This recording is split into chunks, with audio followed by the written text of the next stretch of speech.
Hi, எல்லோருக்கும் வணக்கம். Welcome to உங்கள் நான் கமல் ஹாசன். ஸோ இந்த வீடியோவில் நம்ம கமல் சார் பற்றின ஒரு புதிய தகவல் தான் வந்து டிஸ்கஸ் பண்ண போகிறோம். ஸோ வீடியோக்குள்ளே போகிறதுக்கு முன்னாடி ஆஸ் யூஷுவல் நீங்கள் சேனலுக்கு புதுசாக இருந்தீங்கன்னா கண்டிப்பாக சப்ஸ்கிரைப் பண்ணிக்கோங்க, வீடியோ மறக்காமல் லைக் பண்ணிக்கோங்க. இப்போ நம்ம வீடியோக்குள்ளே போகலாம். ஸோ இன்றைக்கி நம்ம பார்க்கக்கூடிய டாபிக் வந்து பார்த்திங்கன்னா முதல் டாப்பிக்கே வந்து அனல் பறக்கிற டாபிக் தான். ஸோ நியூஸ் தமிழ் அப்படின்ற ஒரு சேனல் வந்து பார்த்திங்கன்னா எச்சத்தனமாக என்ன பண்ணானுங்க அப்படின்னா, கமல்ஹாசன் அவர்களுடைய பிரச்சார வேன் வந்து இன்னும் தூசி படிந்து கிடைக்கிறது அப்படின்ற மாதிரி பயங்கரமாக வந்து பில்டப் கொடுத்து ஒரு செய்தி போட்டு அப்புறம் வந்து கூட்டம் நடைபெறவில்லை அப்படின்ற மாதிரிலாம் வந்து பயங்கரமாக கம்பி கட்டுற கதையெல்லாம் வந்து கொடுத்துருந்தானுங்க.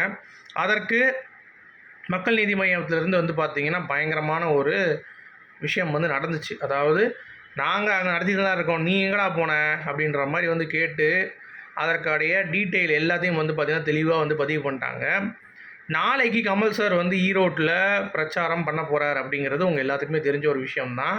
ஸோ அதற்காக புத்தம் புது பொலிவுடன் பிரச்சார வேன் வந்து பார்த்திங்கன்னா தயாராகி ரெடியாக இருக்குது. அதை சரிபார்க்கும் பொறுப்பை மாநில இளைஞர் அணி செயலாளர் நம்ம ஸ்னேகன் அவர்களும் அவங்களுடைய ஒய்ஃப் கன்னிகா அவர்களும் வந்து போய் செக் பண்ணி கம்ப்ளீட்டாக எல்லாம் வந்து பக்காவாக இருக்குது அப்படின்ற மாதிரி சொல்லிவிட்டு கிளம்பிட்டார் கமல் சார். ஸோ ஈரோடுக்கு நாளைக்கு காலையில் வந்து பார்த்திங்கன்னா ரெடி. ஸோ எல்லோரும் வந்து பார்த்திங்கன்னா வேறு லெவலில் அங்கே கூடுவதற்கு ரெடியாக இருங்கள். ஸோ நீங்கள் ஈரோட்டில் வந்து இருக்கீங்க அப்படின்னா கண்டிப்பாக வந்து பார்த்திங்கன்னா கண்டிப்பாக சப்போர்ட் பண்ணுங்கள் அப்படிங்கிறதையும் நான் வந்து தெரிவிச்சுக்கிறேன். அது மட்டும் இல்லாமல் கமல் சாருக்கு ஒரு மிகப்பெரிய ஒரு ஆதரவு நீங்கள் கொடுப்பீங்க ஈரோடு மக்கள் அப்படிங்கிறதையும் நான் நம்புகிறேன். ஸோ நாளைக்கு அனல் பறக்கும் பிரச்சாரம் என்ன நடந்துச்சு அப்படிங்கிற டீட்டெயில், கமல் சார் வந்து போகிற பிரச்சாரம் வந்து என்னென்ன ஏரியா, என்னென்ன டேட்டு, எங்கென்ன பண்ணுறாரு, என்ன பேசுகிறார் அப்படின்ற முழுக்க அப்டேட் வந்து பார்த்திங்கன்னா நம்ம சேனலில் வந்து வரும். ஸோ சப்ஸ்கிரைப் பண்ணி வச்சுக்கோங்க, மறந்துடாதீங்க. ஓகேங்களா? ஸோ நியூஸ் தமிழுக்கு ஒரு மரண அடி. ஏண்டா தூசி துரும்பா இருந்துச்சா, நீ பார்த்தியா அப்படின்ற மாதிரி நம்மளே வந்து கேட்குற அளவுக்கு ஐயோ இப்போ எங்கடா போனீங்க அப்படின்ற மாதிரி நம்ம கேட்க ஆரம்பிச்சிட்டோம். இன்னும் அதற்கான பதிலே இன்னும் வரல, உட்காந்து தூங்கிட்டு இருக்கானுங்க அப்படிங்கிறது தான். இதற்கு தான் பொய் பேசினாலும் பொருந்த பேசணுண்டா அப்படின்ற மாதிரி இருக்கும். பட் பயங்கரமாக வந்து ரீல் விட்டுட்டு ஈஸியாக மாட்டிக்கிட்டானுங்க நியூஸ் தமிழ் அப்படிங்கிறது தான். ஓகேங்களா? ஸோ நாளை சிங்கம் களை இறங்கிருச்சு அப்படின்ற மாதிரி ஈரோடு பக்கம் சிங்கம் வந்து பார்த்திங்கன்னா என்ட்ரி ஆக போகுது அப்படிங்கிறது தான். ஸோ வெயிட் பண்ணி பார்க்கலாம். அடுத்து கல்கி 2898 பொறுத்த வரைக்கும் வந்து பார்த்திங்கன்னா கமல் சார் வந்து வில்லன் அடிக்கக்கூடாது அப்படின்ற மாதிரிலாம் இருந்துச்சு. பட் திடீர்னு கமல் சாரே வந்து பார்த்திங்கன்னா இல்லை நான் கெஸ்ட் ரோல் தான் பண்ணுறேன் அப்படின்ற மாதிரி அவரே வந்து பிரேக் பண்ணிட்டார், பாயிண்ட்டை உடச்சி விட்டார். என்னப்பா நீங்கள் அப்படின்ற மாதிரி. அப்போ என்ன ஆகி போச்சு அப்படின்னா, சரி அப்போ பிஸ்னஸ் வந்து போகாது, முடிஞ்சு போச்சு அப்படின்ற மாதிரி யோசிச்சுட்டு இருந்தோம். ஆனால் இப்போ நமக்கு லேட்டஸ்ட்டாக கிடைத்த தகவலின்படி சவுத் இண்டியன் ரைட்ஸ், அதாவது இந்த படத்துக்கு வந்து தெலுங்கு தமிழ் எல்லாம் சேர்த்து 150 கோடி ரூபா பேசியிருக்காங்க. சரிங்களா? ஹிந்தி மட்டுமே 150 கோடி ரூபா வந்து பேசியிருக்காங்க. ஸோ வேல்யூ வந்து பார்த்தீங்க அப்படின்னா நீங்கள் கணக்கு போடுங்களேன், 150. ஸோ கிட்டத்தட்ட இன்னும் தெலுங்கு வேறு இருக்குது. சவுத் இண்டியனுங்கிறப்ப உங்களுக்கு வந்து தெலுங்கு வந்து உள்ளே வந்துடும். பட் நீங்கள் ரஃபாக போட்டிங்கனாலே உங்களுக்கு 300 கோடி ரூபா பிஸ்னஸ்.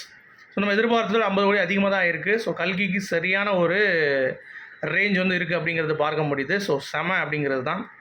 அடுத்து தக் லைஃப் பொறுத்த வரைக்கும் த்ரிஷாவுடைய சேலரி இவ்வளோவா அப்படின்ற மாதிரி ஆகிடுச்சு. 12 கோடி ரூபா வந்து வாங்கியிருக்காங்க. ஸோ அது ஒரு அப்டேட் வந்து வந்திருக்கு. அது மட்டும் இல்லாமல் துல்கர் சல்மான் அந்த படத்துலேருந்து விலகினாரில் ஸ்ட்ரைட்டாக போய் கமல்ஹாசன் அவர்களை நேரில் சந்தித்து அவருடைய இதை வந்து எக்ஸ்பிளைன் பண்ணி இந்த மாதிரி இன்னும் டிலே ஆனால் கஷ்டமாயிரும் சார்னு சொல்லிட்டு என்னுடைய கால் ஷீட் தான் ப்ராப்ளம் அப்படின்ற மாதிரி ஓப்பனாக சொல்லிவிட்டு மீட் பண்ணிட்டு வந்திருக்காராம். ஸோ நல்ல நைஸ் கெஸ்டர் அப்படின்ற மாதிரி சொல்லலாம். அடுத்து இளையராஜா அவர்களுடைய பயோபிக் வந்து கமல் சார் தான் ஸ்க்ரீன் பிளே எழுதுகிற மாதிரி இருந்துச்சு. இப்போ அவருடைய பிஸி ஷெடியூல்னால தனுஷே வந்து பார்த்தீங்கன்னா ஸ்க்ரீன் பிளேயும் டைலாகும் பார்த்துக்கிறாராம் அப்படின்ற ஒரு அப்டேட் வந்து வந்துருச்சு. அடுத்து விஜய் ஆண்டனி அவர்கள் I like Kamal sir thought process, அது மட்டும் இல்லாமல் அவருடைய மெனக்கெட்டில் எனக்கு ரொம்ப பிடிக்கும் அப்படின்ற மாதிரி விஜய் ஆண்டனி மியூசிக் டைரக்டர் ரீசெண்டாக ஒரு இன்டர்வியூவில் வந்து சொல்லியிருக்காரு. ஸோ கண்டிப்பாக அதனால தான் நான் வந்து சினிமாலே இருக்கேன், புது முயற்சிகள் பண்ணுறேன், அதற்கு காரணம் வந்து கமல்ஹாசன் அவர்கள் அப்படின்ற மாதிரி ஓப்பனான்னு சொல்லிட்டாரு. அப்புறம் மீட்டிங் இன்றைக்கி வந்து பார்த்திங்கன்னா டிஆர் பாலு அவர்கள் திமுகவுடைய வேட்பாளர். ஸோ அவர் வந்து இன்றைக்கி சந்தித்து கமல் சார் வந்து பார்த்திங்கன்னா வேறு லெவலில் ஒரு ஹைப் வந்து க்ரியேட் பண்ணிட்டார் அப்படிங்கிறது தான். ஸோ நாளிலேருந்து கமல் சார் ஈரோடுக்கு போகிறார் அப்படின்றத ஞாபகம் வச்சுக்கோங்க. அடுத்து ரஜினி அவர்களுடைய 171 லோகேஷ் அவர்களுடைய படம். ஸோ ஒரு லுக் வந்திருக்கு, பார்த்துருப்பீங்கன்னு நினைக்கிறேன் எல்லாருமே. நல்லாயிருக்கு. வாட்ச் வச்சு எல்லாம் வந்து கையை வந்து பார்த்திங்கன்னா விலங்கால தான் கட்டுவாங்க. பட் இவர் வந்து வாட்ச் வச்சு கட்டியிருக்காரு கையை.